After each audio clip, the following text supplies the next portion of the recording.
সকলোৱে যে ছাত্ৰ ছাত্ৰী ঘৰৰ ল'ৰা ছোৱালী সকলোৱে আমাৰ যি যেনেকৈ পাৰিছে তেনেকৈ সেৱা কৰিছে। মনটো ভাল লাগিলে। আগলৈও যেন এইদৰে কৰিব পাৰে, সকলোকে যেন মনত হেৰি দি শক্তি দি, শৰীৰত শক্তি দি, মনত ভক্তি দি তেওঁৰ চৰণত পুজিবলৈকে যেন আমি সদায় এনেকৈ এওঁলোকে শক্তি দিব লাগে। ভগৱতীৰ চৰণত মোৰ এই সৰল প্ৰাৰ্থনা।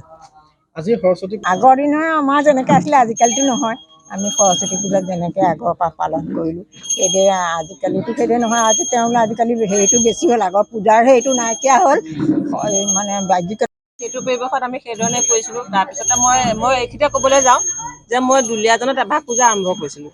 সেই পূজাভাগ মানে এতিয়া 22 বছৰ অতিক্ৰম কৰিলে সেই পূজাভাগ। এতিয়াও সেই তেখেতসকলে সদায় মোক সোঁৱৰে।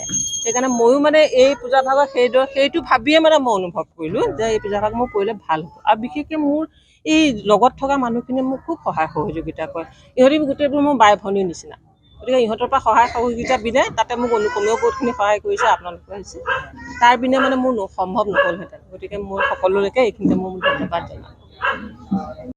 আজি সৰস্বতী পূজাৰ শুভেচ্ছা জনাইছোঁ। সৰস্বতী আমি জানোৱেই বাগদেৱী আৰু জ্ঞানদায়িনী। গতিকে মই আশা কৰিম আজিৰ এই দিনটোতে মই প্ৰাৰ্থনা কৰিছোঁ দেৱী মাৰ ওচৰত সকলোৰে মনৰ পৰা যাতে অজ্ঞানতাৰ আন্ধাৰটো আঁতৰি যায়, জ্ঞানৰ জ্যোতিৰে যাতে সকলোৰে জীৱন মন আৰু বৌদ্ধিকতা সকলোৰে যাতে পোহৰ হৈ আহে।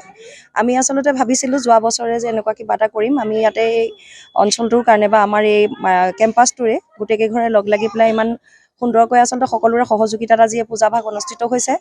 আমি জানো যে বাগদেৱীয়ে সকলোৰে কাৰণেই কল্যাণ আনে আৰু জ্যোতিৰ্ময় হয়। আচলতে জ্যোতিৰ্ময়ী, জ্যোতি মানে পোহৰ। গতিকে পোহৰ আহক, সকলোৰে মনৰ পৰা আন্ধাৰবোৰ আঁতৰি যাওক। আৰু আজি এই সময়তে আপোনালোকৰ চেনেলৰ জৰিয়তে মই সকলোকে আহ্বান জনাইছোঁ, আচলতে মনৰ অন্ধকাৰ আৰু অজ্ঞানতাৰ আন্ধাৰটো যিটো, সেইটো নাইকিয়া হ'লেই আচলতে সমাজখন ভাল হ'ব। আৰু সমাজখনলৈ এটা বাৰ্তা আমি কঢ়িয়াইছোঁ যে আজি আমাৰ ইয়ালৈ আমি সদায় এই চাৰি ঘৰে মানুহ থাকোঁ, কিন্তু আজি যে আপোনালোকৰ সহিতে সকলো যে ইয়ালৈ আহিছে, আজি যে এই বাগদেৱীৰ পূজাভাগতে আমাক সকলোৱে সহযোগিতা কৰিছে, এয়াই আচলতে মৈত্ৰী আৰু সম্প্ৰীতিৰ এটা বাৰ্তা বহন কৰিছে।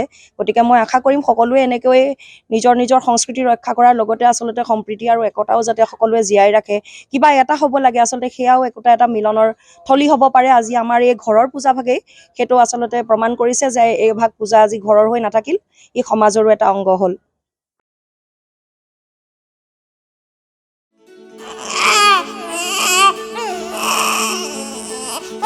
অভিনন্দন, আপোনাৰ এজনী ছোৱালী জন্ম হৈছে।